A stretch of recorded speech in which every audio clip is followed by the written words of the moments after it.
आज का हमारा लक्ष्य कक्षा 11 भौतिकी के अध्याय 5 कार्य ऊर्जा और शक्ति के NCERT आधारित शॉर्ट नोट्स को लाइन दर लाइन समझना है। और ये हम सब के लिए, खास तौर पर बोर्ड परीक्षा की तैयारी कर रहे छात्रों के लिए एक बेहतरीन क्विक रिवीजन साबित होगा। बिल्कुल। तो चलिए बिना किसी देरी के मेरे सामने रखे नोट्स के पहले पन्ने से शुरू करते हैं। मैं यहाँ स्लाइड 1 पर लिखी सामग्री को शब्दशः पढ़ रहा हूँ। अध्याय 5 कार्य ऊर्जा और शक्ति कक्षा 11 भौतिकी NCERT आधारित short notes exam oriented quick revision notes के लिए व्हाट्सएप नंबर 7739541921 एजुकेशन हब 24। तो ये था पहला पन्ना। बिल्कुल। तो ये अध्याय भौतिक विज्ञान की सबसे महत्वपूर्ण नींव है। मतलब आज हम जो भी चर्चा करेंगे वो सीधा छात्रों की परीक्षा की तैयारी को मजबूत करेगा। इस पहले पेज पर जो चित्र दिए गए हैं वे इस पूरे अध्याय का सार है। अच्छा। हाँ, यहाँ चित्र में दिखाया गया है एक इंसान जो एक भारी बॉक्स को धकेल रहा है, जो कार्य का सीधा उदाहरण है। उसके बगल में एक स्प्रिंग है और एक तेज चलती हुई कार है जो ऊर्जा को दर्शाती है, यानी स्प्रिंग में स्थितिज ऊर्जा और कार में गतिज ऊर्जा। और फिर एक क्रेन और एक जलता हुआ बल्ब है जो शक्ति यानी पावर के विभिन्न रूपों को प्रदर्शित कर रहे हैं। इन सभी चित्रों का असली मतलब हम आज गहराई से समझेंगे। तो इन सभी भौतिक अवधारणाओं को समझने से पहले मुझे लगता है इसके पीछे का गणित समझना होगा। बिल्कुल, वो सबसे जरूरी है। हाँ, तो मेरे नोट्स के अगले हिस्से यानी स्लाइड 2 की हेडिंग है गणितीय आधार, अदिश गुणनफल यानी स्केलर प्रोडक्ट। हाँ। इसके नीचे जो सूत्र और नियम लिखे हैं मैं पढ़ता हूं। दो सदिशों का अदिश गुणनफल A.B बराबर AB cos थीटा, क्रम विनिमय A.B बराबर B.A, वितरण नियम A.B प्लस C बराबर A.B प्लस A.C, और अंत में यूनिट वेक्टर्स के लिए लिखा है I.I बराबर 1, I.J बराबर 0। मुझे एक बात समझ नहीं आ रही, मतलब बल और विस्थापन दोनों तो दिशा वाले होते हैं, फिर ये अदिश या बिना दिशा वाला गुणनफल क्यों? ये एक बहुत ही लाजवाब सवाल है। देखो, भौतिक विज्ञान में राशियां दो प्रकार की होती हैं, सदिश जिनमें दिशा होती है और अदिश जिनमें दिशा नहीं होती। ठीक है। जब हम दो सदिशों यानी वेक्टर्स का अदिश गुणनफल या डॉट प्रोडक्ट निकालते हैं तो जो परिणाम मिलता है ना, वो एक अदिश राशि होती है। ओहो, मतलब जो उत्तर मिलेगा उसकी कोई दिशा नहीं होगी। बिल्कुल, केवल मात्रा होगी। सूत्र जो आपने पढ़ा A.B बराबर AB cos थीटा, ये हमें यही बताता है कि गुणनफल इस बात पर निर्भर करेगा कि लंबवत यानी 90 डिग्री वालों का शून्य। यहाँ चित्र में दिखाया गया है दो वेक्टर्स A और B जिनके बीच का कोण थीटा है। ध्यान से देखने पर पता चलता है कि B के सिरे से A पर एक लंब डाला गया है, जिससे B का A की दिशा में प्रक्षेप यानी परछाई B cos थीटा बनती है। यही डॉट प्रोडक्ट का असली गणितीय आधार है, जो आगे चलकर कार्य को परिभाषित करेगा, है ना? बिल्कुल सही पकड़े। तो इसका मतलब ये हुआ कि इस गणित का वास्तविक दुनिया में सीधा उपयोग है। नोट्स के अगले भाग यानी स्लाइड 3 में यही बताया गया है। मैं पढ़ता हूं। कार्य अवधारणा बल और विस्थापन का अदिश गुणनफल W = F.D = FD cos theta. SI मात्रक जूल, विमा ml²T-2, और फिर ध्यान दें या नोट नाम के एक बॉक्स में 2 लाइनें लिखी हैं। कार्य एक अदिश राशि है। यदि विस्थापन 0 है, D = 0, तो कार्य 0 होगा, जैसे दीवार को धक्का देना। हाँ, वही दीवार वाला उदाहरण आ गया। लेकिन ऐसा क्यों कि पसीना बहाने के बाद भी कार्य 0 है? यहीं पे वो गणित जो हमने अभी पढ़ा वो भौतिकी से जुड़ता है। विज्ञान की भाषा में कार्य तब होता है जब किसी वस्तु पर बल लगाया जाए और वो वस्तु अपनी जगह से खिसके यानी विस्थापित हो। अच्छा। क्योंकि बल और विस्थापन दोनों सदिश राशियां हैं, इनका अदिश गुणनफल हमें कार्य देता है जो कि एक अदिश राशि है। इसलिए सूत्र W = FD cos थीटा बनता है। तो यहाँ cos थीटा का क्या काम है? यहाँ cos थीटा बहुत अहम भूमिका निभाता है। ये बताता है कि बल का केवल वही हिस्सा कार्य करता है जो विस्थापन की दिशा में हो। और दीवार वाले उदाहरण की बात करें ना, तो विज्ञान कहता है कि चाहे कितनी भी ऊर्जा खर्च हो जाए, हाँ, पसीना निकल जाए पूरा, बिल्कुल, अगर दीवार अपनी जगह से नहीं हिली तो विस्थापन यानी D 0 है, और 0 को किसी भी संख्या से गुणा करेंगे तो परिणाम क्या आएगा? 0 ही आएगा। बस यहाँ चित्र में दिखाया गया है एक ब्लॉक जिसे एक क्षैतिज सतह पर d दूरी तक विस्थापित किया जा रहा है। उस पर बल F एक कोण थीटा पर लग रहा है। बल के 2 घटक हैं, लेकिन केवल क्षैतिज घटक F cos थीटा ही विस्थापन की दिशा में है और कार्य कर रहा है। और वो जो दूसरा घटक है वो F sin थीटा ऊपर की ओर है और विस्थापन में उसका कोई योगदान नहीं है। अच्छा, अगर कार्य बल और दिशा के कोण पर निर्भर करता है तो क्या कार्य के अलग अलग रूप भी हो सकते हैं? क्योंकि आगे स्लाइड 4 में कार्य की प्रकृति बताई गई है। हाँ, बिल्कुल होते हैं। मैं हेडिंग पढ़ता हूं, कार्य की प्रकृति धनात्मक थीटा 90 डिग्री, गुरुत्वाकर्षण बल द्वारा गिरते सेब पर कार्य ऋणात्मक थीटा 90 डिग्री, घर्षण द्वारा विपरीत दिशा में लगने वाला कार्य 0 थीटा 90 डिग्री, कुली द्वारा क्षैतिज चलने पर सिर पर रखे बोझ का कार्य। मुझे ये ऋणात्मक यानी नेगेटिव कार्य का कॉन्सेप्ट थोड़ा उलझा हुआ लग रहा है। कार्य नेगेटिव कैसे हो सकता है? इसे ऐसे समझते हैं, कार्य की प्रकृति पूरी तरह से उस कोण पर निर्भर करती है जिसके बारे में हमने अभी बात की। जब कोण 90 डिग्री से कम होता है तो cos थीटा धनात्मक होता है और कार्य भी धनात्मक होता है। मतलब बल वस्तु की गति में मदद कर रहा है। एकदम सही। लेकिन जब कोण 90 डिग्री से अधिक होता है तो cos थीटा ऋणात्मक हो जाता है। इसका मतलब है कि बल गति का विरोध कर रहा है। घर्षण यही तो करता है। ओहो हाँ, वो हमेशा उल्टी दिशा में लगता है। हाँ, वो हमेशा गति की विपरीत दिशा में लगता है, इसलिए उसका कार्य ऋणात्मक होता है जो वस्तु को रोकने की कोशिश करता है। और जब कोण ठीक 90 डिग्री हो तो cos 90 का मान 0 होने के कारण कार्य 0 हो जाता है। समझ गया। यहाँ चित्र में दिखाया गया है इन तीनों स्थितियों को। पहले चित्र में एक सेब पेड़ से नीचे गिर रहा है। यहाँ गुरुत्वाकर्षण बल और विस्थापन दोनों एक ही दिशा में है, यानी नीचे की ओर। कोण 0 है, इसलिए कार्य धनात्मक है। और दूसरे चित्र में? दूसरे चित्र में एक ब्लॉक दाईं ओर खिसक रहा है, लेकिन सतह का घर्षण बल उसे बाईं ओर रोक रहा है। बल और विस्थापन विपरीत दिशाओं में है। कोण 180 डिग्री है, इसलिए कार्य ऋणात्मक है। अच्छा, और वो कुली वाला? तीसरे चित्र में एक कुली अपने सिर पर भारी बोझ उठाकर सीधा चल रहा है। बोझ का बल नीचे की ओर है, जबकि कुली आगे क्षैतिज दिशा में बढ़ रहा है। दोनों के बीच 90 डिग्री का कोण है, इसलिए इस बल द्वारा किया गया कार्य 0 है। बाप रे, पुली को पता चलेगा तो वो तो भड़क जाएगा कि विज्ञान के हिसाब से उसने कोई काम ही नहीं किया। हाँ, विज्ञान की भाषा थोड़ी अलग है। खैर, ये तो बात हुई कार्य की, लेकिन इस कार्य को करने से वस्तु की गति पर क्या असर होता है? आइए अगली स्लाइड देखते हैं। स्लाइड 5 में गतिज ऊर्जा की चर्चा है। मैं पढ़ता हूं, गतिज ऊर्जा किसी वस्तु में उसकी गति के कारण निहित ऊर्जा K = ½ mv²। इसके नीचे संवेग वाला सूत्र है K = p² 2m, जहां p = mv। इसके बाद महत्वपूर्ण तथ्य, बॉक्स पूरा पढ़ता हूं। तेज बहती जलधारा या पवन में गतिज ऊर्जा होती है। उदाहरण, पवन चक्की। गतिज ऊर्जा हमेशा धनात्मक होती है। संवेग और गतिज ऊर्जा का ये संबंध थोड़ा गहरा लग रहा है। बिल्कुल।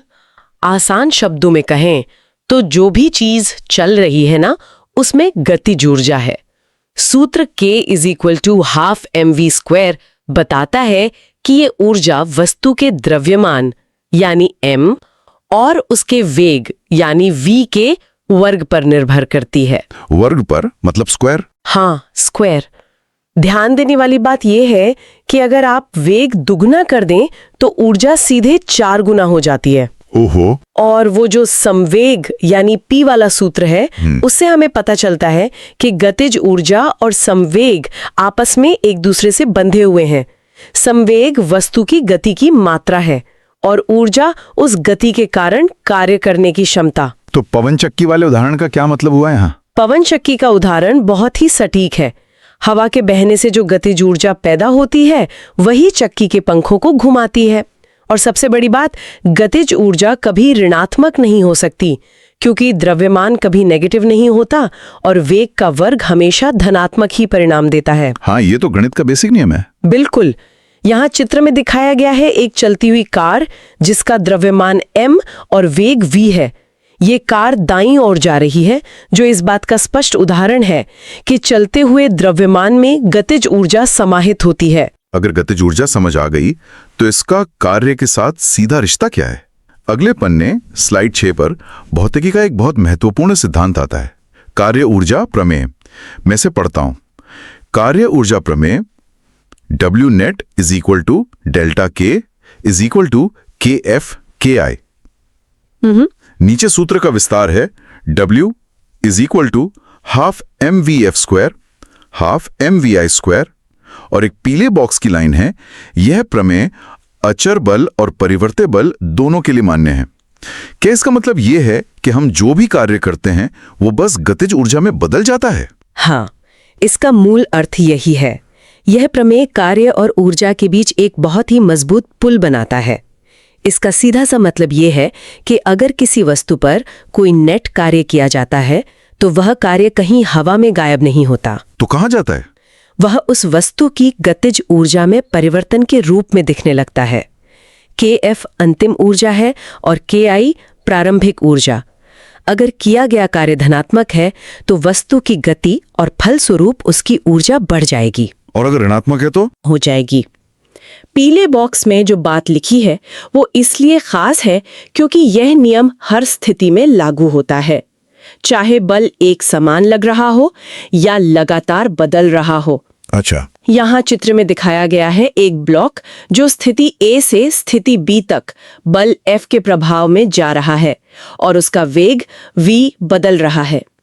यह चित्र इसी प्रमेय को दर्शा रहा है कि कैसे लगाया गया बल वेग में बदलाव लाकर गतिज ऊर्जा को परिवर्तित कर देता है। अभी आपने अचर और परिवर्ती बल की बात की। अगर बल एक समान ना हो, यानी लगातार बदलता रहे, तब किया गया कार्य कैसे निकालेंगे? क्योंकि तब तो वो साधारण गुणा वाला सूत्र काम नहीं आएगा। बिल्कुल नहीं आएगा। हाँ, तो मेरे नोट्स की स्लाइड 7 में इसका जवाब कैलकुलस के रूप में दिया गया है। परिवर्ती बल द्वारा किया गया कार्य, कैलकुलस कॉन्सेप्ट, और समाकलन यानी इंटीग्रेशन वाला सूत्र लिखा है। W is equal to integration xi से xf तक f of x dx। ये कैलकुलस यहां अचानक कैसे आ गया? कैलकुलस का उपयोग यहाँ कोई मजबूरी नहीं है, बल्कि एक शानदार समाधान है। वास्तविक दुनिया में बल हमेशा एक जैसा नहीं रहता। मतलब कैसे? जैसे जब किसी स्प्रिंग को खींचा जाता है तो शुरू में आसानी होती है, लेकिन जितना ज्यादा खींचेंगे स्प्रिंग का बल उतना ही बढ़ता जाएगा। ऐसे में हम सीधे F और D का गुणा नहीं कर सकते क्योंकि F लगातार बदल रहा है। ओहो, समझ गया। यहीं पर समाकलन या इंटीग्रेशन का इस्तेमाल होता है। हम छोटे छोटे विस्थापनों को, जिन्हें dx कहते हैं, उन पर लगने वाले बल का गुणा करते हैं और फिर उन सबको जोड़ देते हैं। अच्छा, ये जो ग्राफ बना ये इसी का है क्या? हाँ, यहाँ चित्र में दिखाया गया है एक ग्राफ जिसमें y अक्ष पर बल और x अक्ष पर विस्थापन है। ग्राफ की रेखा एक सीधी लाइन नहीं है, बल्कि एक लहरदार वक्र है जो बदलते हुए बल को दर्शाती है। और ये जो हरा रंग भरा है इसमें? इस वक्र और x अक्ष के बीच का जो हरा रंगा हुआ हिस्सा है ना, उसका क्षेत्रफल ही कुल किया गया कार्य दर्शाता है। कैलकुलस हमें इसी क्षेत्रफल को सटीकता से निकालने की ताकत देता है। बहुत खूब, समझ आ रहा है। अब एक नई ऊर्जा की बात करते हैं जो वस्तु की गति से नहीं बल्कि उसकी जगह से जुड़ी है। स्लाइड 8 में लिखा है स्थितिज ऊर्जा V of H बराबर mgh। फिर संरक्षी बल और असंरक्षी बल के नीचे कुछ बिंदु लिखे हैं, मैं पढ़ता हूं। संरक्षी बल कार्य केवल प्रारंभिक और अंतिम स्थिति पर निर्भर करता है। बंद पथ में कार्य शून्य होता है। उदाहरण गुरुत्वाकर्षण, स्प्रिंग बल। बिल्कुल। और असुरक्षित बल के लिए लिखा है कार्य रास्ते पर निर्भर करता है। उदाहरण घर्षण, श्यानता। 1 मिनट, अगर कोई इंसान सीढ़ियों से 4थी मंजिल पर जाए या लिफ्ट से, तो क्या गुरुत्वाकर्षण के नजरिए से ऊर्जा का खर्च बिल्कुल बराबर है? ये थोड़ा अजीब नहीं लगता? अजीब लगता है, लेकिन भौतिकी के नजरिए से ये बिल्कुल सच है। जब हम किसी चीज के विरुद्ध कार्य करते हैं तो वो कार्य उसमें एक संचित या स्टोर्ड ऊर्जा के रूप में इकट्ठा हो जाता है, जिसे स्थितिज ऊर्जा कहते हैं। ऊंचाई के मामले में ये mgh होती है। अच्छा, अब बलों के इन 2 प्रकारों को गहराई से समझना होगा। संरक्षी बल वे हैं जिन्हें इस बात से कोई फर्क नहीं पड़ता कि कौन सा रास्ता चुना गया है। उन्हें सिर्फ शुरुआत और अंत के बिंदु से मतलब है। तो मतलब लिफ्ट हो या सीढ़ी? हाँ, लिफ्ट से जाएं या सीढ़ियों से, गुरुत्वाकर्षण के विरुद्ध किया गया कार्य mgh ही रहेगा। और अगर वापस नीचे आ जाए यानी बंद पथ बन जाए तो कुल कार्य शून्य हो जाएगा। और असंरक्षी बल क्या करते हैं फिर? इसके विपरीत असंरक्षी बल जैसे घर्षण वो रास्ते पर निर्भर करते हैं। जितना लंबा रास्ता होगा घर्षण उतना ही ज्यादा कार्य करेगा और ऊर्जा को ऊष्मा के रूप में बर्बाद करेगा। ओहो, अब समझ में आया। यहाँ चित्र में दिखाया गया है एक ब्लॉक को सीधे ऊपर उठाया जाए या एक ढलान से ले जाया जाए, गुरुत्वाकर्षण के विरुद्ध दोनों ही रास्तों में कार्य समान यानी mgh होता है। तो अगर हम गतिज और स्थितिज ऊर्जा दोनों को मिला दें तो क्या होता है? प्रकृति का कौन सा नियम सामने आता है? एक बहुत ही जादुई नियम। हाँ, आगे स्लाइड 9 में यही लिखा है। मैं पढ़ता हूं, यांत्रिक ऊर्जा का संरक्षण। यदि केवल संरक्षी बल कार्य कर रहे हैं तो कुल यांत्रिक ऊर्जा नियत रहती है। E = K + V = constant। Delta K + delta V = 0। ये नियम ब्रह्मांड के सबसे सुंदर और मूलभूत नियमों में से एक है। ऊर्जा कभी नष्ट नहीं होती, वह बस अपना रूप बदलती है। किसी भी सिस्टम की कुल यांत्रिक ऊर्जा जो गतिज ऊर्जा K और स्थितिज ऊर्जा V का योग है हमेशा स्थिर रहती है। लेकिन कोई शर्त भी है क्या इसकी? शर्त बस इतनी है कि घर्षण जैसा कोई असंरक्षी बल वहां ऊर्जा को बर्बाद न कर रहा हो। इसका मतलब है कि जितनी गतिज ऊर्जा घटेगी ठीक उतनी ही स्थितिज ऊर्जा बढ़ जाएगी, जिससे दोनों में बदलाव का योग हमेशा शून्य यानी डेल्टा K + डेल्टा V = 0 रहेगा। कमाल है। यहाँ चित्र में दिखाया गया है एक गेंद जो ऊंचाई h से गिर रही है। सबसे ऊपर गेंद रुकी हुई है, इसलिए स्थितिज ऊर्जा अधिकतम है और गतिज ऊर्जा शून्य है। बीच में दोनों का योग नियत है। कुछ स्थितिज ऊर्जा गतिज ऊर्जा में बदल गई है। और जब वो जमीन से टकराने वाली होती है? सबसे नीचे टकराने से ठीक पहले स्थितिज ऊर्जा शून्य हो गई है और गतिज ऊर्जा अधिकतम हो गई है। हर बिंदु पर कुल ऊर्जा हमेशा एक समान रहती है। तो ऊर्जा संरक्षण का ये नियम स्प्रिंग पर कैसे लागू होता है? मेरे पास अगली स्लाइड यानी स्लाइड 10 की हेडिंग है स्प्रिंग की स्थितिज ऊर्जा, हुक का नियम, Fs = -kx, Pe सूत्र, Vx = ½ kx²। ये माइनस का चिन्ह यहाँ क्या कर रहा है? स्प्रिंग के व्यवहार समझने के लिए ये माइनस साइन ही सबसे बड़ी चाबी है। देखो, जब किसी स्प्रिंग को दबाया या खींचा जाता है तो वो हमेशा अपनी सामान्य स्थिति में वापस आने की कोशिश करती है। हाँ, वो वापस झटके से आती है। बिल्कुल, यही हुक का नियम है। सूत्र Fs = -kx में माइनस का चिन्ह ये स्पष्ट करता है कि स्प्रिंग द्वारा लगाया गया बल हमेशा विस्थापन की विपरीत दिशा में होता है। मतलब दाईं ओर खींचेंगे तो स्प्रिंग बाईं ओर बल लगाएगी। एकदम सही। और K स्प्रिंग की कठोरता को दर्शाता है। जब हम स्प्रिंग के विरुद्ध कार्य करते हैं तो वही कार्य ½ kx² के रूप में उसमें स्थितिज ऊर्जा बनकर जमा हो जाता है। और ये जो ग्राफ है नीचे, यहाँ चित्र में दिखाया गया है स्प्रिंग की 3 स्थितियां, संकुचित, सामान्य और विस्तारित। तीनों में बलों की दिशा दिखाई गई है।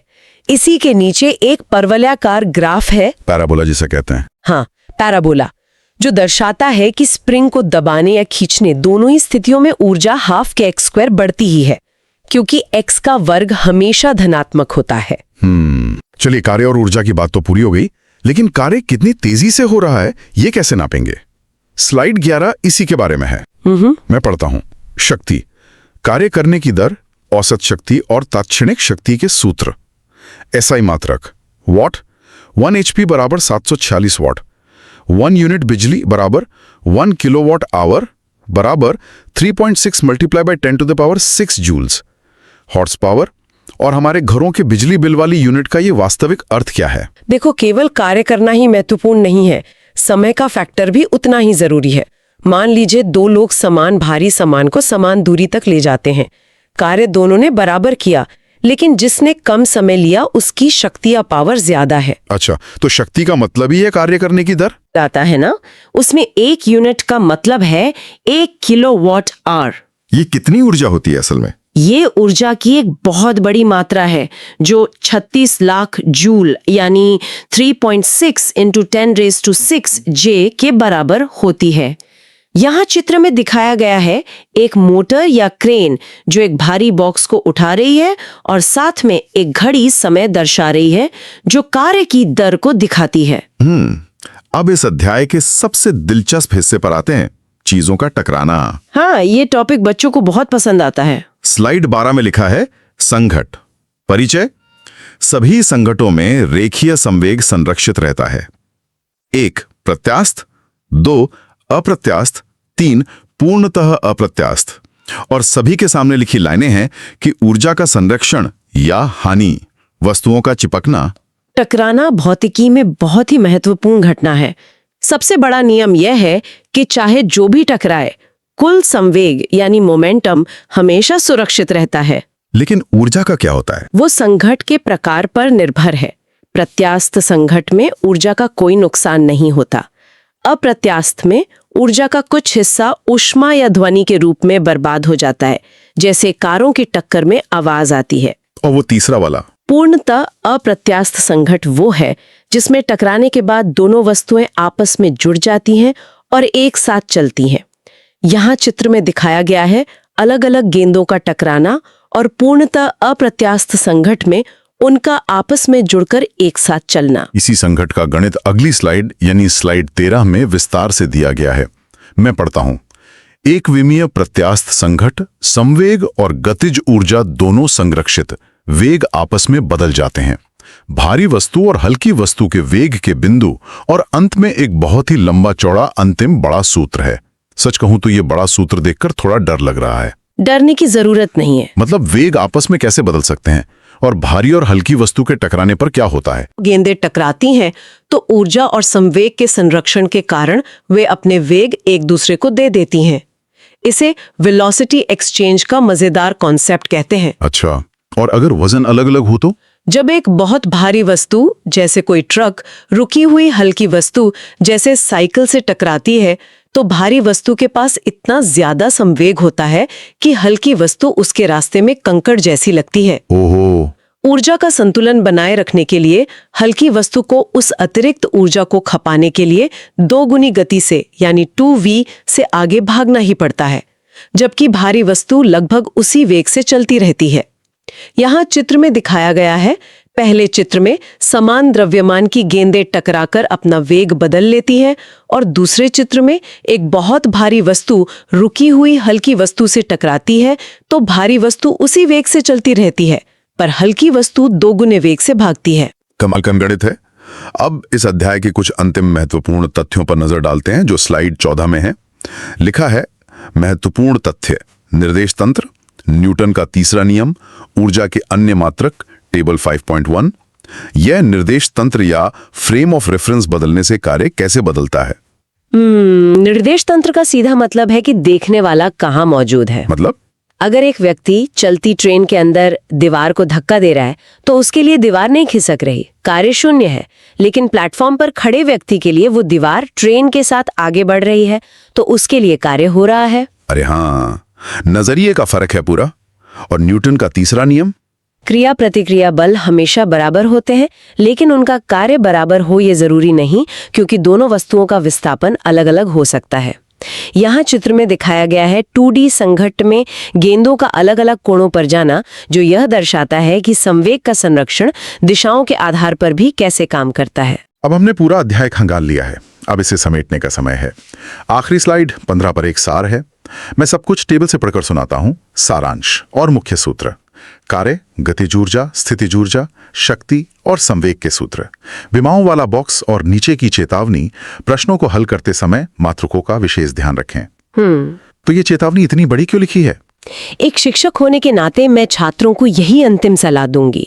बोर्ड परीक्षाओं में अक्सर छात्र पूरा गणित सही हल कर लेते हैं लेकिन अंत में मात्रक या विमाएं लिखना भूल जाते हैं, जिससे उनके अंक कट जाते हैं। ये पूरी टेबल इस अध्याय का निचोड़ है। इसे परीक्षा से पहले जरूर देखकर जाना चाहिए ताकि कोई भी फॉर्मूला दिमाग से ना फिसले। तो इस विस्तृत चर्चा के साथ हमें नोट्स के आखिरी पन्ने तक पहुंच चुके हैं। हमने एक एक सूत्र, चित्र और सिद्धांत को डिकोड किया। बिल्कुल, और मुझे उम्मीद है कि छात्रों को इससे बहुत मदद मिलेगी। लेकिन इस अध्याय को समाप्त करने से पहले हम सबके लिए एक विचार करने वाली बात। जरा सोचिए, गिरते हुए सेब से लेकर तेज गति से टकराती हुई कारों तक प्रकृति का हर एक कदम कार्य, ऊर्जा और शक्ति के इन कुछ गिने चुने नियमों से ही बंधा हुआ है। दोस्तों, हमारे पास एनसीईआरटी की साइंस की नोट्स क्लास 6 से लेकर क्लास 12 तक पूरी तरह उपलब्ध है। आप इन सभी पीडीएफ नोट्स का प्रिंट आउट भी निकलवा सकते हैं और ये सभी सामग्री बहुत ही कम कीमत में प्रदान की जा रही है। आपको यह भी मालूम होना चाहिए कि लगभग सभी प्रतियोगी और स्कूल स्तर की परीक्षाओं में पूछे जाने वाले प्रश्न एनसीईआरटी से ही आते हैं, इसलिए यह सामग्री आपके लिए बेहद उपयोगी साबित होगी। अगर आप ये एनसीईआरटी साइंस पीडीएफ लेना चाहते हैं तो अभी हमें व्हाट्सएप पर मैसेज करें। WhatsApp number 7739541921। आपकी तैयारी को मजबूत बनाने के लिए हम हमेशा आपके साथ हैं। अगर आपको यह वीडियो पसंद आए तो कृपया लाइक करें। जो लोग अभी तक चैनल को सब्सक्राइब नहीं किए हैं वे जरूर सब्सक्राइब करें। नीचे कमेंट बॉक्स में अपना फीडबैक अवश्य दें।